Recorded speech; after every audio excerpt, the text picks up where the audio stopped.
हमारी आज की कहानी है पिता की अनोखी पहल। जनवरी माह की सर्द रात में जब सुमित्रा जी और प्रशांत जी आराम से सो रहे थे तो अचानक फोन की घंटी बजी। सुनते ही सुमित्रा जी के दिल में एक हुक सी उठी। समय देखा तो रात के 1 बज रहे थे। मन में एक अनजाना सा डर पनप उठा था। फिर भी हिम्मत जुटाते हुए सुमित्रा जी ने मोबाइल उठाया तो दूसरी ओर से जो बात उनके कानों में पड़ी उसे सुनकर ऐसा लग रहा था कि जैसे किसी ने शीशा पिघलाकर कान में डाल दिया, और मन पर जो सदमा लगा था उसके बारे में तो कुछ बयां ही नहीं किया जा सकता था। सारा शरीर जैसे सुन्न सा होने लगा था। पथराई आंखों से दरवाजे की ओर देखते हुए वो कुछ देर खामोशी से सुनती रही और फिर हैरानी से बोली, नहीं, यहाँ तो। कहते कहते चुप हो गई और फिर मोबाइल उनके हाथ से छूट गया। निढाल होकर वहीं जमीन पर बैठ गई सुमित्रा जी। अरे सुमित्रा उठो, क्या हुआ? किसका फोन था? बोलो सुमित्रा, मेरी जान निकली जा रही है। अचंभित स्वर में प्रशांत जी बोले तो सुमित्रा जी ने कहा, वरुण का फोन था। दामाद का नाम सुनते ही प्रशांत जी के चेहरे पर घिन के भाव आ गए और तल्ख आवाज में बोले, क्या कहा उस निर्लज ने? हमारी बेटी राधिका। कहते कहते सुमित्रा जी रो पड़ी। क्या हुआ राधिका को? प्रशांत जी ने चिंतित स्वर में पूछा तो सुमित्रा जी बोली, पता नहीं, शाम से ही गायब है वो। उसकी नन्ही सी बच्ची भी साथ है। ससुराल वाले तब से उसे खोजने में लगे हैं। यही पूछने के लिए उसने फोन किया था कि वो मायके में तो नहीं आई। राधिका गायब है, लेकिन वो यहाँ तो नहीं आई, तो कहाँ गई होगी? कहते कहते प्रशांत जी का गला भर आया। बुरी तरह घबरा उठे वो। तो सुमित्रा जी बोली, ना जाने कहाँ गई होगी, किस हाल में होगी। कितनी बार मैंने तुमसे कहा था कि हमारी बेटी बहुत परेशान है। वो लोग उसे पल पल तड़पाते हैं। अब हमें उसे वहां नहीं रहने देना चाहिए। यहाँ ले आओ। लेकिन तुमने सुनी कहाँ मेरी? बहुत ज्यादा दुखी हो चुकी थी उन लोगों के अत्याचारों से। यूं ही नहीं रोती थी वो फोन पर। सिसकते हुए सावित्री जी बोलती जा रही थी। तभी अचानक उन्हें ख्याल आया और बौखलाते हुए चिल्लाने लगी, उसके घर के पास ही तो नहर बहती है, कहीं नहर में डूब कर तो। तभी प्रशांत जी जोर से बोले, बस भी करो सावित्री, जो जी में आ रहा है बोलती जा रही हो। ऐसा भी तो हो सकता है कि वहां से परेशान होकर अपनी किसी सहेली के घर चली गई हो। सहेली से मिलने का दिल होगा और ससुराल वाले मना करेंगे, ये सोचकर बिना बताए निकल गई होगी। क्या पता कल तक लौट आए। ऐसा कहते हुए प्रशांत जी अपनी पत्नी सावित्री को तो दिलासा दे रहे थे, लेकिन मन ही मन बेटी की चिंता उन्हें भी खाई जा रही थी। तभी सावित्री जी गुस्से भरी निगाह से अपने पति को देखते हुए बोली, अच्छा, कल तक लौट आएगी? कहाँ लौटेगी मेरी बच्ची? उस ससुराल में जहाँ के लोगों ने उसका जीना हराम कर दिया था, जो उसे जान से मारने की कोशिश कर रहे थे? या फिर अपने मायके वालों के पास आएगी, जो उसे तड़पते हुए और पल पल मरते हुए देख रहे थे, लेकिन मुंह में दही जमाए बैठे थे। त्रास, घुटन और बेचैनी में जब उसका जीना दुश्वार हो गया तो और कौन सा रास्ता बचा था उसके पास? जब जान ही गंवानी है तो फिर तिल तिल कर क्यों मरना? एक ही झटके में जान क्यों ना चली जाए? यही सोचकर हमारी बच्ची ने ये कदम उठाया होगा। कहते कहते हाँफने लगी सावित्री जी, लेकिन मन की पीड़ा जरा भी कम ना हुई। सावित्री जी और प्रशांत जी के कमरे से आती आवाजों ने उनकी छोटी बेटी मीरा को भी जगा दिया। इतनी रात को आखिर ऐसी क्या बात हो गई, ये जानने के लिए मीरा उनके कमरे में आई, लेकिन अपने माता पिता की हालत देखकर दंग रह गई। क्या हुआ मम्मी, आखिर बात क्या है? सावित्री जी को झंझोड़ते हुए मीरा ने पूछा तो सावित्री जी बोली, बेटा, क्या आज राधिका से तेरी बात हुई थी? नहीं माँ, मेरी तो कोई बात नहीं हुई, लेकिन हुआ क्या है? बेटी, वो राधिका गुड़िया को लेकर अपने ससुराल से कहीं चली गई है, अब तक नहीं लौटी। क्या? दीदी कहाँ चली गई? हैरान होते हुए मीरा ने कहा। पता नहीं बेटा, उसकी सहेलियों को फोन करके तो देख, जाने किस हाल में होगी मेरी बच्ची। कहते कहते सावित्री जी की सांसें उखड़ने लगी। अपने आंसू पोंछते हुए मीरा तुरंत उठी और माँ को इनहेलर दिया। सहारा देते हुए उन्हें बिस्तर पर लिटाया। माँ, अपना ख्याल रखो, सब ठीक हो जाएगा, कुछ नहीं होगा दीदी को। सुबह होते ही मैं दीदी की सभी सहेलियों को फोन करके पूछती हूँ। घर के सभी सदस्यों की जान अटकी हुई थी, लेकिन इस समय राधिका की तलाश करना आसान काम नहीं था।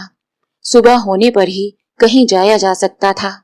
इधर सावित्री जी के लिए एक एक पल काटना दूभर होता जा रहा था। आंखों के आंसू जैसे किसी झरने की तरह बहते जा रहे थे, तो वहीं कलेजा जलकर राख हुआ जा रहा था। रह रहकर उनकी आंखों के सामने अपनी दोनों बेटियों के बचपन की यादें दृश्य बनकर उभरने लगी। जब राधिका का जन्म हुआ था तो बेटी पैदा हुई है, ये सोचकर उसकी दादी ने उठाना तो दूर, उसे देखना तक भी जरूरी नहीं समझा था। जबरदस्ती राधिका के पापा ने राधिका को दादी के हाथों में थमा दिया, तो प्यारी सी और दूध जैसी सफेद जापानी गुड़िया जैसी दिखने वाली बच्ची को देखकर दादी का चेहरा खिल उठा था। झट से चूम लिया था राधिका को। फिर 2 साल बाद मीरा पैदा हुई। दोनों बेटियां जैसे माँ बाप की 2 आंखों की तरह हुआ करती थी। 2 पल भी वो आंखों से ओझल हो जाती तो सावित्री जी को चैन न आता था। दोनों बच्चियां घर के आंगन में भी खेल रही होती तो भी 2-2 मिनट के बाद उन्हें देखने के लिए रसोई से बाहर चली आती थी। धीरे धीरे दोनों बेटियां बड़ी होने लगी। पढ़ने लिखने में दोनों ही होशियार थी, लेकिन घर के काम में राधिका का दिल नहीं लगता था। 17 साल की राधिका का जब कॉलेज में एडमिशन हुआ तो सावित्री जी हमेशा इसी जुगत में लगी रहती कि किसी तरह राधिका को एक सुगर गृहिणी बनाने के लिए उसे अभी से प्रशिक्षित किया जाए। तो वहीं दूसरी तरफ मनमोजी राधिका अपने ही हवाई किले बनाने लगती। जितनी बार माँ उसे रसोई घर में ले जाती, उतनी बार उसका चंचल मन कोई और ही सपने देखने लगता। वो हमेशा कहती, माँ, घर के काम ही क्यों करने हैं? पापा की तरह बैग लेकर ऑफिस भी तो जा सकती हूँ ना। लेकिन सावित्री जी कहाँ मानने वाली थी। आखिरकार उसे घर के सभी कामों में होशियार बनाकर ही दम लिया। सावित्री जी को याद आने लगा, जब राधिका कॉलेज जाने लगी थी तो उसकी सुरक्षा को लेकर वो कितनी चिंतित रहती थी। एक दिन राधिका को कॉलेज से लौटने में 2 घंटे की देरी हो गई तो सावित्री जी बेचैन हो उठी।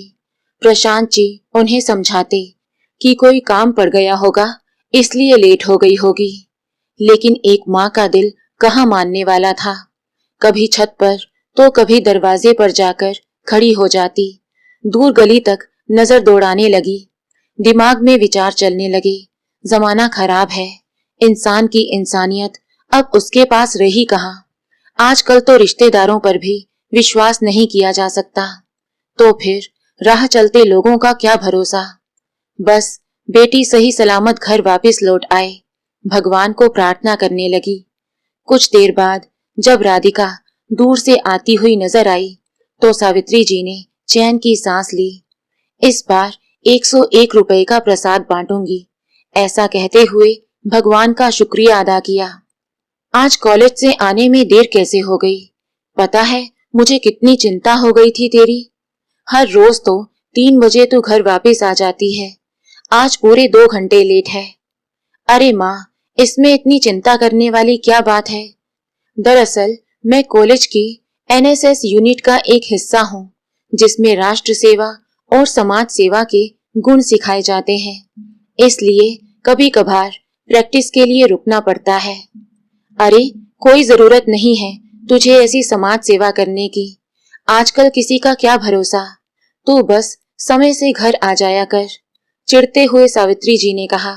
तो राधिका खिलखिलाकर हंस पड़ी और बोली, अरे माँ, आप इतना डरती क्यों हैं? मैं क्या कोई छोटी सी बच्ची हूँ? आजकल की लड़कियां अंतरिक्ष तक पहुंच गई हैं, उनके घर वालों को तो चिंता नहीं सताती। तो सावित्री जी बोली, अरे बेटी, तू नहीं जानती कि जमाना कितना खराब चल रहा है। आजकल ना जाने कितनी ही लड़कियां एसिड अटैक की शिकार हो रही हैं और आए दिन अखबार में और टीवी पर जो खबरें आती हैं उन्हें देखकर किस बेटी की माँ को डर नहीं लगेगा। पुलिस और प्रशासन की सख्ती तो सिर्फ कहने भर को है।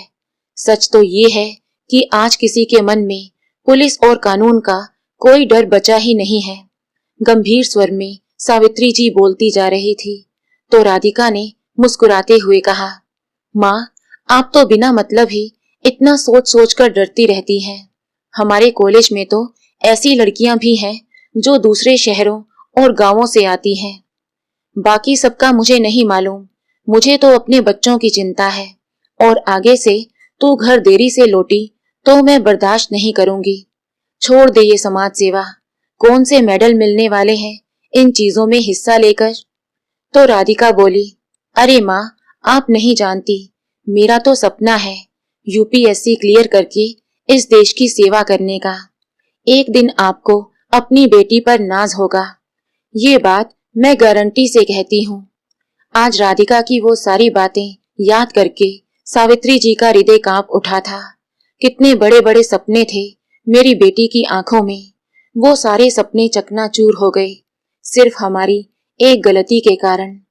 दरअसल कॉलेज की पढ़ाई पूरी करने के बाद सावित्री जी और प्रशांत जी ने उसके लिए रिश्ता ढूंढना शुरू कर दिया था। राधिका ने अपने माता पिता को मनाने की लाख कोशिश की कि अभी वो शादी करना नहीं चाहती, सिविल सर्विस एग्जाम की तैयारी करना चाहती है, कुछ बनकर दिखाना चाहती है, लेकिन वे नहीं माने। बेटी, हम तो बस इतना चाहते हैं कि जल्दी से तुम्हारे हाथ पीले करवाकर तुम्हारी सुरक्षा को लेकर हम निश्चिंत हो जाएं। इसलिए शादी करके अपनी गृहस्थी बसाओ और परिवार संभालो। इसके बाद हमें तुम्हारी छोटी बहन मीरा के बारे में भी सोचना है। इतना कहकर प्रशांत जी ने उसके भाग्य का फैसला कर दिया। बेटी के लिए रिश्ता देखना तो उन्होंने शुरू कर दिया था, लेकिन साथ ही दहेज के लोभियों द्वारा बेटियों पर अत्याचार की घटनाओं के बारे में सुनकर वो बहुत घबराए हुए थे। इसलिए वे पूरी सतर्कता बरत रहे थे कि कहीं धोखा ना खा जाएं। आखिरकार एक बिचौलिए ने उनकी मुलाकात वरुण और उसके परिवार से करवाई और ये भी बताया कि वे लोग खानदानी रईस हैं। उनकी दहेज को लेकर कोई मांग नहीं है। उन्होंने वरुण के माता पिता से स्पष्ट शब्दों में ये बात कह दी कि वे दहेज के सख्त खिलाफ हैं। तो वरुण के पिता ने भी कह दिया, हमारे लिए तो दुल्हन ही दहेज है, हम भी दहेज लेने में विश्वास नहीं करते, और वैसे भी हमारे घर में कमी किस चीज की है। एक पिता अपनी बेटी को अपनी इच्छा से जो देना चाहता है वो दे सकता है, लेकिन हमारी कोई मांग नहीं है। हम तो बस इतना ही चाहते हैं कि शादी 15 दिन के भीतर हो। वरुण के माता पिता के विचार जानकर सावित्री जी और प्रशांत जी संतुष्ट हो गए और रिश्ता पक्का कर दिया। लेकिन शगुन की रस्म से ठीक एक दिन पहले बिचौलिए का फोन आया। देखिए भाई साहब, वैसे तो आप सारा इंतजाम अच्छा ही करेंगे, लेकिन लड़के वाले बस इतना चाहते थे कि रिश्तेदारों के सामने उनकी इज्जत बनी रहे। इसलिए शगुन के थाल में कम से कम 2 लाख रुपए की नकद राशि जरूर रखिएगा और लड़के के माँ बाप और बहन के लिए सोने के जेवर तो होने ही चाहिए। बाकी जो देना हो वो आपकी इच्छा। ये सुनकर प्रशांत जी अचंभित रह गए, लेकिन फिर ये सोचकर कि लड़के वालों ने सिर्फ एक ही डिमांड रखी है, उन्होंने उनकी ये बात मान ली। खुशी भरे माहौल में सारी तैयारियां चल रही थी, लेकिन शादी के 3 दिन पहले लड़के की माँ का फोन सावित्री जी के पास आया और बोली, बहन जी, हम चाहते हैं कि रिश्तेदारों के जो कपड़े आप दें वो ब्रांडेड हो और साड़ियां भी कम से कम 5-5 हजार की होनी चाहिए। प्रशांत जी और सावित्री जी को कुछ बुरा तो लगा, लेकिन फिर भी उन्होंने बिना कोई विरोध जताए उनकी ये बात मान ली। फिर अगले दिन लड़के के पिता ने कहा, अरे प्रशांत जी, अपने दामाद को गाड़ी कौन सी दे रहे हैं? तो प्रशांत जी ने कहा, लेकिन भाई साहब, गाड़ी देने की तो कोई बात नहीं हुई थी। तो वरुण के पिता बोले, अरे इसमें बात क्या करनी, ये सब तो आजकल जरूरी है। चिंता की लकीरें उभर आई थी प्रशांत जी के माथे पर और बोले, ये सब तो हमारे बजट से बाहर हो जाएगा। अरे नहीं प्रशांत जी, शादी ब्याह में तो थोड़ा बहुत ऊपर नीचे चलता रहता है। हमने तो आपको सूचित कर दिया है, बाकी आपकी मर्जी, कहकर उन्होंने फोन काट दिया। ये बात जब सावित्री जी ने सुनी तो हैरान रह गई। इन लोगों की तो डिमांड बढ़ती ही जा रही है। हमने दूसरी बेटी की भी तो शादी करनी है। लेकिन प्रशांत जी बोले, सावित्री, कल शादी है और शादी की सारी तैयारियां हो चुकी हैं। अब हम पीछे नहीं हट सकते। तुम राधिका और मीरा को कुछ मत बताना, मैं सब देख लूंगा। कर्ज लेकर जैसे तैसे उन्होंने सारा इंतजाम किया। पूरे ठाठ और रस्मों रिवाज के साथ विवाह संपन्न हुआ। इधर राधिका का अपने ससुराल में खूब धूमधाम से स्वागत हुआ। बहू के रूप में साक्षात लक्ष्मी जो आई थी उनके घर। तो दूसरी ओर सावित्री जी और प्रशांत जी भी अपनी बेटी के लिए निश्चिंत हो गए थे कि बेटी खाते पीते घर गई है। शादी के बाद जब राधिका पहली बार उनसे मिलने आई तो उसके चेहरे की रौनक देखकर माता पिता अपनी सारी चिंताएं भूल बैठे थे। लेकिन केवल 2 महीनों में ही उन्हें राधिका के व्यवहार में परिवर्तन दिखने शुरू हो गए। जो राधिका फोन पर खूब हंसती खिलखिलाती हुई बातें किया करती थी, अब वही राधिका मात्र औपचारिकता पूरी करके फोन रख देती। माँ बाप कभी कुछ पूछने भी लगते तो संक्षिप्त सा जवाब दे देती। माता पिता और बहन की कुशलता पूछकर जल्दी से फोन रख देती। मीरा को कुछ ठीक नहीं लग रहा था, इसलिए अपनी बहन को बार बार फोन करके उसका हाल जानने की कोशिश कर रही थी। लेकिन हर बार ससुराल वालों में से ही किसी ने फोन उठाया और एक बार तो वरुण की बहन ने मीरा को मजाक मजाक में ताना भी कस दिया कि कम से कम नवविवाहित जोड़े को प्राइवेट टाइम भी बिताने दिया करो। फोन करके बार बार उन्हें डिस्टर्ब करना अच्छी बात नहीं है। मीरा ने जब ये बात अपने माता पिता को बताई तो प्रशांत जी और सावित्री जी बोले, बात तो ठीक है, हमें वहां ज्यादा फोन नहीं करना चाहिए। जैसे तैसे बेटी के बिना जीने की उन्होंने आदत डाल ली। आखिरकार एक दिन सावित्री जी के पास फोन आया और एक घुटी हुई सी आवाज उनके कानों में पड़ी, माँ, हम लोग बहुत बड़ा धोखा खा बैठे। मेरे ससुराल वाले अच्छे लोग नहीं हैं, बेहद लालची हैं, इंसान के भेष में दरिंदे हैं। राधिका बेटी, ये तो क्या कह रही है? सावित्री जी का दिल चीत्कार उठा। लेकिन बेटी, हमने तो तेरी शादी में कहीं कोई कमी नहीं रखी, फिर भी तेरे ससुराल वालों को शिकायत है। तो राधिका रोते हुए बोली, मेरी जिंदगी बर्बाद हो गई माँ। इन लोगों ने अपने जिस बिजनेस के बारे में हमें बताया था, दरअसल वो बिजनेस तो इनका है ही नहीं। आपका दामाद तो बेरोजगार है। असलियत सामने ना आ जाए इसलिए उन्होंने शादी जल्दी करने को कहा था। लालच तो कूट कूट कर भरा है इन लोगों में। शुरू शुरू में तो इन्होंने मेरे साथ बहुत अच्छा व्यवहार किया। एक दिन मेरी सास मेरे पास आई और बोली कि नया काम शुरू करने के लिए हमें कुछ पैसों की जरूरत है, लेकिन पैसों की व्यवस्था करने में कुछ समय लग जाएगा, इसलिए तुम अपने पापा से 5 लाख रुपए लेकर आ जाओ। लेकिन मैंने भी साफ साफ कह दिया कि अभी तो मेरे पापा ने मेरी शादी की है, अपनी हैसियत से बढ़कर उन्होंने शादी में खर्च किया है, अब मैं उन्हें कैसे पैसे देने को कह सकती हूँ। तो सास ने कहा, हम कौन सा हमेशा के लिए मांग रहे हैं, उधार ही समझ कर दे दें, जब बन पड़ेगा तब लौटा देंगे। उसी समय वरुण भी मेरे पास आए और बोले, राधिका, अब तुम इस घर में रहती हो तो तुम्हें अपने पापा से ज्यादा अपने घर की चिंता होनी चाहिए। बिना कोई सवाल जवाब किए अपने मायके जाकर पैसे लेकर आ जाओ। लेकिन माँ, मैंने भी कह दिया कि मैं अपने पापा से पैसे हरगिज नहीं मांगूंगी, चाहे जो हो जाए। बस इसी बात पर वे लोग मुझसे खार खाए बैठे हैं। रात दिन मुझे सताते हैं। ना तो मुझे घर से बाहर निकलने देते हैं, ना ही फोन पर बात करने देते हैं कि कहीं मैं किसी से कुछ बोल ना दूं।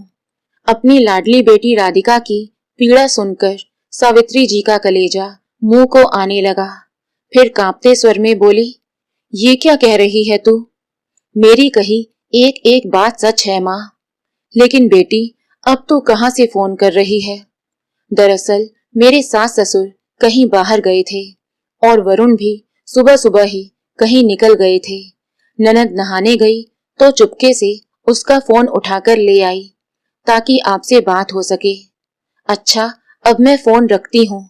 अगर मेरी ननद ने देख लिया तो मेरी खैर नहीं।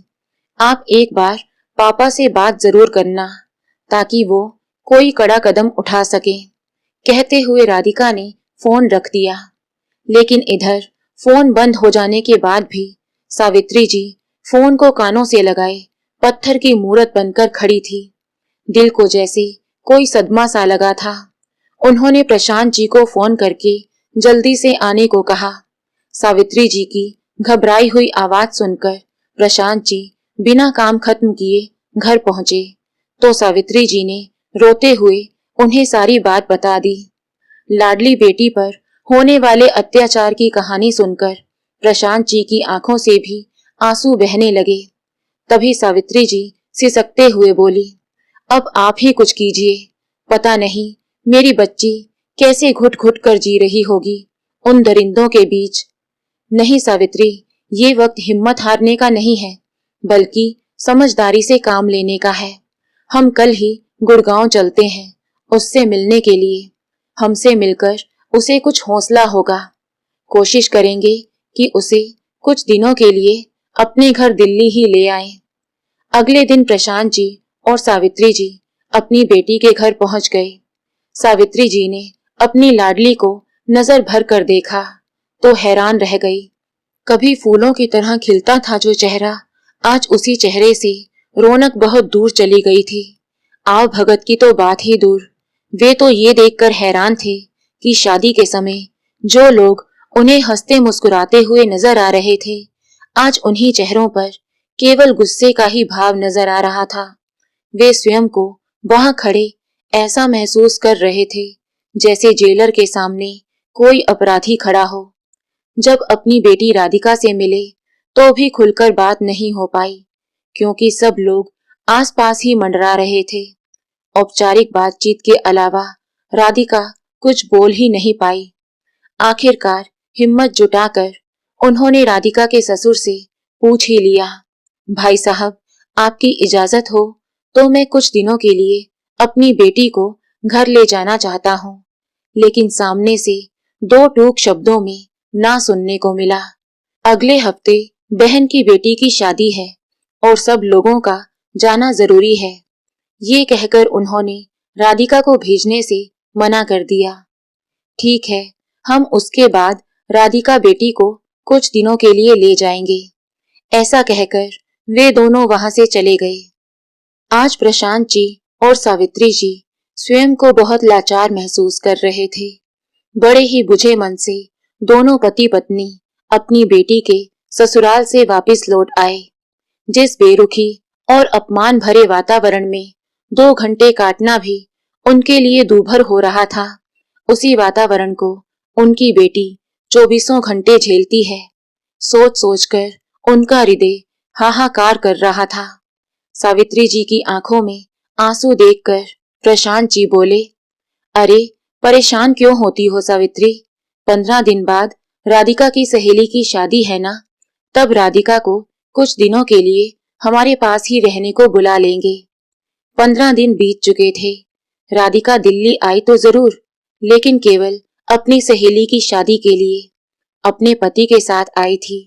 चाह कर भी माता पिता दामाद के सामने बेटी से कोई बात नहीं कर पा रहे थे। मीरा भी अपनी बहन से बात करने के लिए छटपटा रही थी। 2 मिनट के लिए वरुण वॉशरूम गया तो सावित्री जी और मीरा को राधिका से बात करने का मौका मिल गया। उसे हल्की सी साड़ी में देखकर मीरा गुस्से से बोली, ये क्या दीदी, अपनी सहेली की शादी में अच्छे से तैयार भी होकर नहीं आई, ना गहने ना अच्छे कपड़े। तो राधिका भरी आंखें लिए बोली, क्या पहनती, मेरे सारे गहने और कपड़े तो इन्होंने अपनी बेटी की शादी के लिए रख दिए, मुझे तो देखने तक का मौका नहीं दिया। सुनते ही मीरा और सावित्री जी का कलेजा कांप गया और फिर बोली, लेकिन बेटी, हमारा दिया गया सामान भी तेरे घर में मौजूद नहीं था, कहीं वो भी। तो राधिका बोली, कहाँ से होता माँ, इतने शौक से तुमने मुझे घर की एक एक चीज दी थी, TV, fridge, AC, sofa, washing machine, सब कुछ तो इन लोगों ने बेच खाया है। तभी सामने से राधिका का पति वरुण आता हुआ दिखा तो दोनों एकदम सामान्य होने का नाटक करने लगे। राधिका को कुछ दिन यहीं छोड़ने के लिए सावित्री जी ने उसके पति वरुण से कहा, तो भी ना ही सुनने को मिला। इस बार बहाना ये था कि अगले दिन उन दोनों को वरुण के दोस्त के घर डिनर पर जाना है, तो राधिका फिर कभी आ जाएगी। तभी प्रशांत जी ने अपनी जेब में से एक नया मोबाइल निकाला जो उन्होंने राधिका के लिए खरीदा था और उसे देते हुए बोले, जब दिल करे बात कर लेना। चलो राधिका, देर हो रही है, वरुण ने कहा और उसी रात वे लोग घर वापस चले गए। लेकिन राधिका ने अभी अभी अपने ससुराल के बारे में जो कुछ भी बताया था वो सुनकर सावित्री जी को चैन नहीं आ रहा था। काश एक जादू की छड़ी होती मेरे पास, जिससे मैं अपनी बेटी की जिंदगी की राह में आने वाले सारे दुख रूपी कांटों को बटोर लेती और उसकी राह में खुशियों के फूल बिखेर देती। कहते हुए सावित्री जी फूट फूट कर रो पड़ी। परंतु दूसरी ओर प्रशांत जी को इस बात की तसल्ली भी थी कि अब कम से कम राधिका अपने मायके में फोन तो कर पाएगी। लेकिन जिस बात का सावित्री जी को डर था वही हुआ। राधिका का फोन भी उसके पति ने ये कहकर छीन लिया कि तुम इसका क्या करोगी, ये लेटेस्ट डिजाइन का मोबाइल मेरे लिए ठीक रहेगा, वैसे भी मुझे नए मोबाइल की जरूरत थी, तुम्हें अपने मायके में बात करनी होगी तो माँ से फोन ले लेना। कुछ दिनों बाद किसी याचक की तरह उसने अपनी सासू माँ से मोबाइल मांगा तो सास ने तिरछी नजर से उसे ऐसे देखा कि राधिका का लगभग आधा खून सूख गया। चुप करके वो वापस अपने कमरे में आकर बैठ गई। राधिका पर दिन ब दिन अत्याचार बढ़ते ही जा रहे थे। कभी खाना बनाने में जरा सी भी देरी हो जाए तो उसका पति ही आसपास पड़ी कोई भी चीज उठाकर उस पर दे मारता था। कोई कांच की वस्तु उसके हाथ से टूटकर गिर गई तो ननद भी उसकी बाजू मरोड़ने में देर नहीं करती थी। एक दिन वरुण का मोबाइल कमरे में पड़ा देखकर राधिका ने अपने माता पिता को फोन लगाने की कोशिश की कि तभी वरुण कमरे में आया और राधिका के गाल पर खींचकर 2 तमाचे जड़ दिए। फिर उसका मुंह दबोचकर चिल्ला पड़ा, हिम्मत कैसे हुई तुम्हारी बिना मुझसे पूछे मेरा मोबाइल इस्तेमाल करने की? आइंदा मेरी किसी भी चीज को हाथ लगाया तो जिंदा नहीं छोड़ूंगा। बुरी तरह सहम गई थी राधिका। एक बार फिर ससुराल की कैद में से जैसे तैसे कुछ देर के लिए बाहर निकलकर राधिका ने अपने घर पर फोन किया। मीरा ने फोन उठाया तो राधिका ने रोते हुए अपना सारा हाल कह सुनाया। अब और सहन नहीं होता मीरा, पापा को बोल मुझे इस नर्क से निकाल कर ले जाएं, नहीं तो मैं जिंदा नहीं बचूंगी।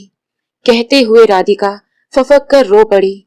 सावित्री जी और प्रशांत जी उस समय बाजार गए थे।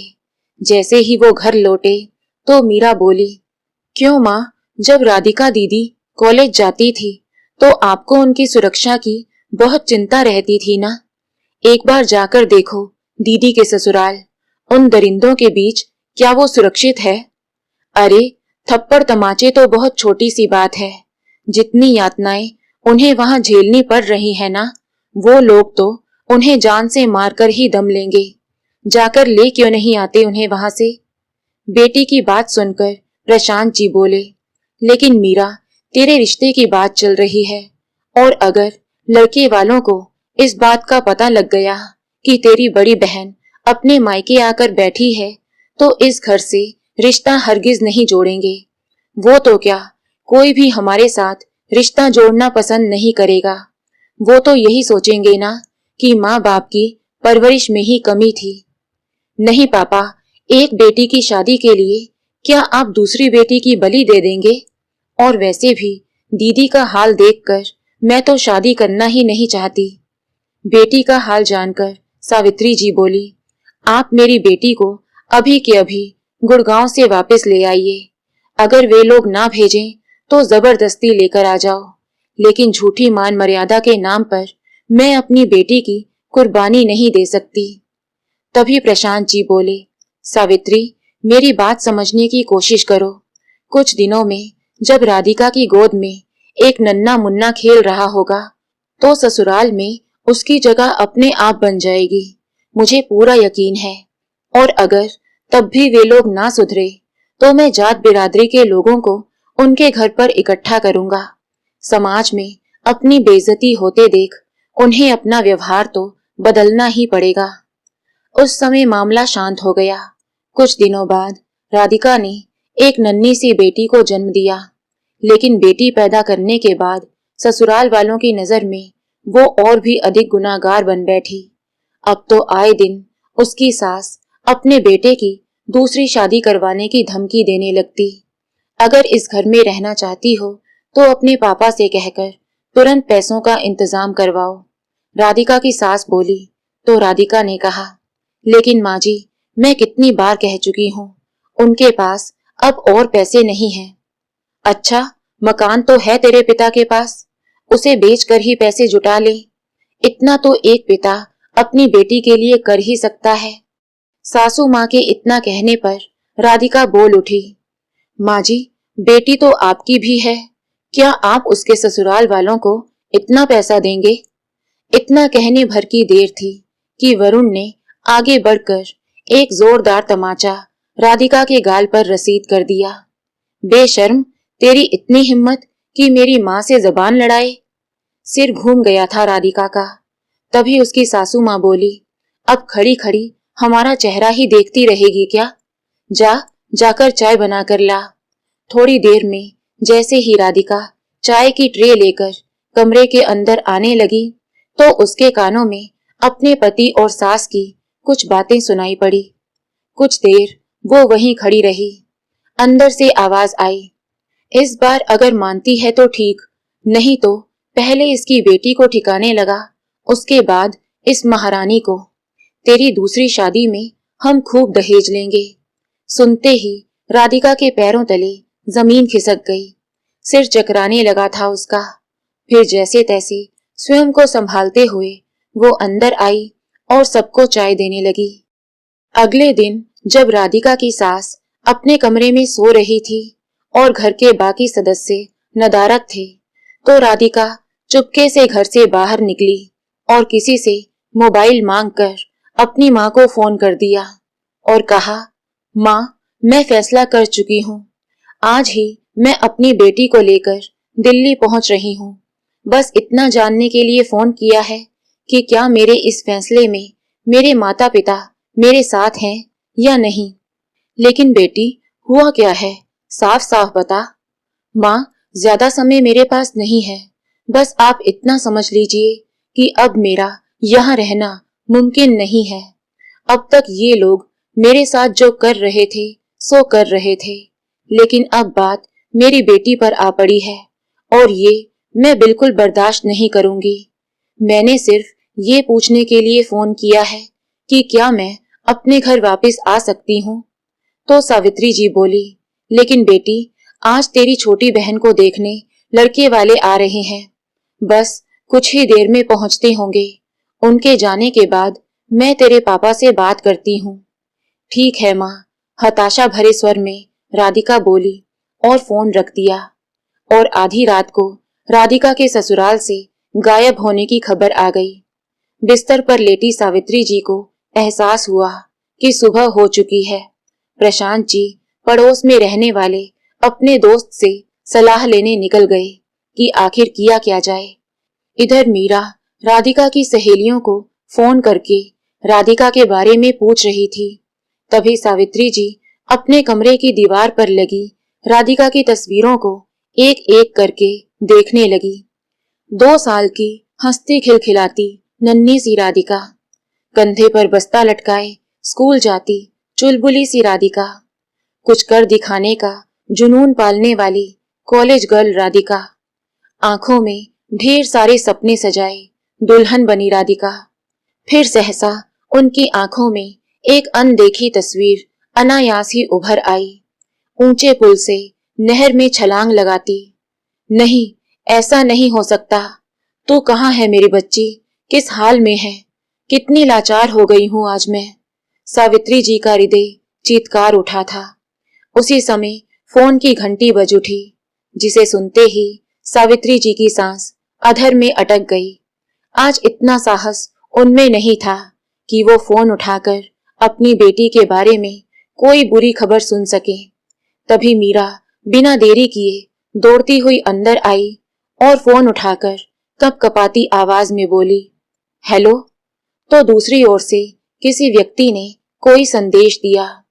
फोन सुनते हुए मीरा की आंखों से आंसू बहने लगे और फोन रखकर अपना माथा पकड़कर जोर जोर से रो पड़ी। अभी तक प्रशांत जी भी घर आ चुके थे। सावित्री जी और प्रशांत जी उसकी हालत देखकर अंदर तक सिहर उठे थे। किसका फोन था? सावित्री जी ने अपने रूंधे गले से बड़ी मुश्किल से पूछा, लेकिन मीरा कुछ बोल ही नहीं पा रही थी। बेटी, कुछ तो बता, किसका फोन था? सब कुछ जाहिर होते हुए भी प्रशांत जी बेसब्री से बोले। तभी मीरा अपने मम्मी पापा के गले लगकर फूट फूट कर रोने लगी और बोली, भगवान ने हमारी सुन ली पापा, दीदी बिल्कुल ठीक है। क्या तू सच कह रही है बेटी? सावित्री जी के मुरझाए चेहरे पर एक मुस्कान आ गई। हाँ माँ, दीदी कल शाम को ही गुड़िया को लेकर महिला आयोग के पास पहुंच गई थी। वहां दीदी बिल्कुल सही सलामत है और आयोग की मदद से उन्होंने अपने ससुराल वालों के खिलाफ पुलिस में शिकायत भी दर्ज करवा दी है। यही बताने के लिए उन्होंने फोन किया था, ताकि हम उनकी चिंता ना करें। ये बात सुनते ही प्रशांत जी जल्दी से उठे और जैसे ही घर के बाहर निकलने लगे तो सावित्री जी ने पूछा, कहाँ जा रहे हैं? अपनी बेटी राधिका को अपने घर लाने। भगवान ने हमें अपनी गलती सुधारने का मौका दिया है और इस मौके को मैं गंवाना नहीं चाहता। समाज वाले चाहे कुछ भी कहें, मुझे कोई फर्क नहीं पड़ता। इतना कहकर प्रशांत जी घर से चले गए और दोपहर को अपनी लाडली बेटी और नातिन को लेकर घर लौटे। अपनी बेटी राधिका की हालत देखकर सावित्री जी उसके गले लगकर खूब रोई। तभी प्रशांत जी के पास एक फोन आया। मुबारक हो प्रशांत जी, लड़के वालों को आपकी बेटी मीरा पसंद है। तभी प्रशांत जी बोले, लेकिन हम अभी मीरा की शादी करना नहीं चाहते। मैं अब अपनी बिटिया को आगे पढ़ाना चाहता हूँ, ताकि वो अपने पैरों पर खड़ी हो सके। ऐसा कहकर प्रशांत जी ने फोन रख दिया। सावित्री जी और उनकी दोनों बेटियां बड़ी हैरानी से प्रशांत जी की ओर देख रही थी। शायद उन्हें अपने कानों पर यकीन नहीं हो रहा था। तभी प्रशांत जी बोले, और राधिका बेटी, तुम भी अपनी यूपीएससी परीक्षा की तैयारी शुरू कर दो। मैं अपनी दोनों बेटियों को इस समाज में शान से सर उठाकर चलते हुए देखना चाहता हूँ। प्रशांत जी के इतना कहने की देर थी कि दोनों बेटियां मुस्कुराते हुए उनके गले लग गई। लगभग 6 महीने बाद राधिका का वरुण से तलाक भी हो गया। राधिका जी जान से अपनी परीक्षा की तैयारी में जुटी हुई थी। देखते ही देखते 4 साल बीत गए। आज तलाक के 4 साल के बाद वही वरुण, जो कभी अपनी पत्नी को दहेज के लिए उत्पीड़ित किया करता था, आज अपनी बहन को इंसाफ दिलाने के लिए भटक रहा था। उसकी बहन के साथ उसके ससुराल वाले बिल्कुल वैसा ही व्यवहार कर रहे थे जैसा कभी राधिका के साथ उसके ससुराल में किया जाता था। बहन के ससुराल वालों के खिलाफ अर्जी लेकर जब वरुण अपनी माँ और बहन को लेकर एसपी ऑफिस पहुंचा तो उस समय एसपी साहब ऑफिस में नहीं थे। वरुण की माँ और बहन वहीं एक कुर्सी पर बैठ गए और वरुण ने अपनी अर्जी सामने टेबल पर रख दी। थोड़ी देर में एसपी की वर्दी में एक महिला तेज कदमों के साथ चलती हुई आई और सामने रखी कुर्सी पर बैठ गई। उस महिला को देखकर वरुण के तो जैसे पैरों तले जमीन ही खिसक गई, क्योंकि एसपी की कुर्सी पर बैठी वो महिला और कोई नहीं, उसकी पूर्व पत्नी राधिका थी। राधिका ने भी उसे पहचान लिया था। उसने एक नजर उठाकर उन लोगों की ओर देखा।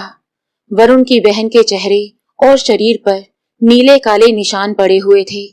उसे देखते ही राधिका को अपना समय याद आ गया। आंखों से आंसू निकलने को बेताब हो उठे, लेकिन फिर खुद को संयत करते हुए राधिका ने किसी अनजान की तरह अपनी टेबल पर रखा वो पेपर उठाया और पढ़ने लगी। इधर वरुण की माँ और बहन की ऐसी हालत हो रही थी जैसे काटो तो खून नहीं। तभी राधिका बोली, दहेज का केस है, मारा पीटा जाता है तुम्हारी बहन को और मायके से पैसे लाने को भी बोला जाता है। ये सारी बातें तो आजकल आए दिन सुनने को मिलती हैं। क्यों मिस्टर वरुण? राधिका ने वरुण की आंखों में आंखें डालते हुए कहा। तो वरुण पसीने से तरबतर हो गया। शर्मिंदगी के कारण नजरें झुकाए वे लोग वहां से उठकर चल दिए। पुलिस कांस्टेबल ने उन्हें पीछे से आवाज दी, लेकिन वे मुड़कर वापस नहीं आए। तो दोस्तों, आपको ये कहानी कैसी लगी? लाइक और कमेंट करके जरूर बताएं और चैनल को सब्सक्राइब करना बिल्कुल ना भूलें। मिलते हैं एक नई कहानी के साथ। बहुत बहुत धन्यवाद।